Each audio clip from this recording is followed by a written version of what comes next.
Ministers agreed that supermarkets will be closed as usual on Good Friday, but will be able to open on Easter Sunday. In making this decision, we considered input from supermarkets, from unions who represent the workforce of those supermarkets, and communities. It's fair to say that there were a range of views amongst ministers, and I do want to acknowledge the religious significance of Easter Sunday for many New Zealanders. Our decision was driven by the desire to strike a balance between the need for the workforce in our supermarkets to get a well-earned break and for supermarkets to restock, which has been an issue for many, catching up in what was unprecedented demand in our supermarkets across the country. But we also balanced that against the need of people to access supermarkets at this unprecedented time.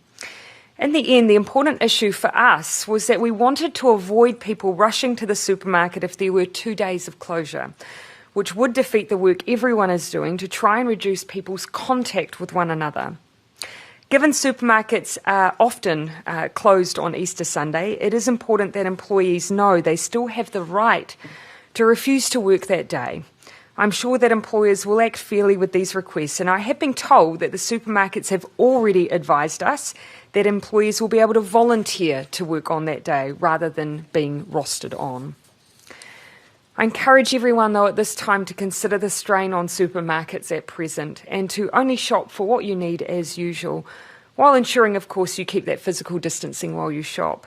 And if I could make one more request, please be kind to the people who work there. They are doing an incredible service to us at present, and they deserve nothing but our respect at this time.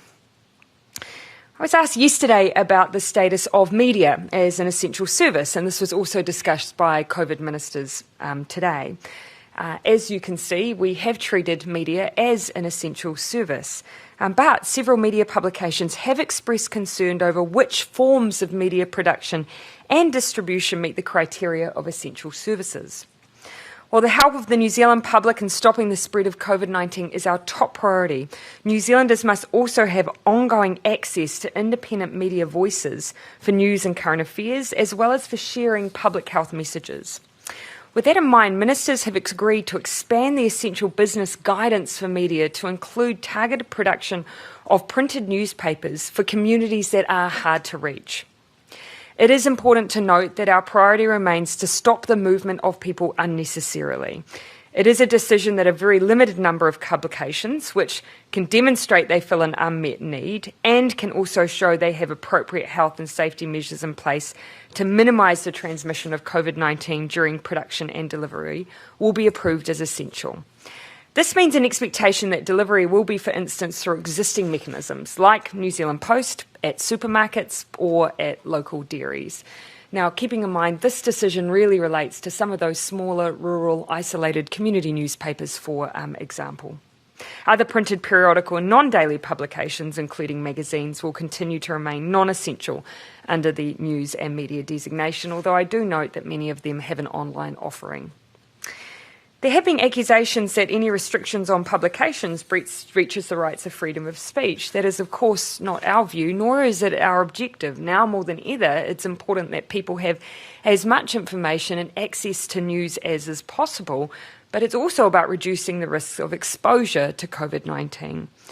Where people can provide their community media content online, we ask them to focus on that mode of publication during this heightened alert. But we accept that there are remote communities and, for instance, non-English language communities who may not be accessing information through other means. I do acknowledge that the media will be significantly affected by the financial impact of COVID-19 as well, and we continue to work with all businesses to help cushion the blow and to protect the jobs of New Zealanders. Today you will have heard from the Director General that the distribution of PPE continues. This morning I was advised that more than 7 million face masks have been dispatched to the North and South Island with the intent that these will go to our frontline community health workers, our midwives, support workers both for disability and aged care, our family planning workers and so on. This, I know, will come as a welcome update and as part of the ongoing distribution of support to those on the front line. And finally, I want to finish with a word on our cases for today. We now have a total of 647 confirmed and probable cases. The number of confirmed cases overnight was 58, and that was after 1,391 tests. In total, to answer a question asked yesterday, in total, 21,384 tests have been conducted. And we have currently the capacity to process roughly 3,500 tests per day. I had a discussion with our Director General of Health today, as I do every day when we receive our test results. We both agree not only is it too soon to draw conclusions on New Zealand's position as we tackle this global pandemic, we also don't yet believe we have enough testing to tell us what we need to know. The more we test, the more it tells us how far our community transmission is, and it tells us where it is.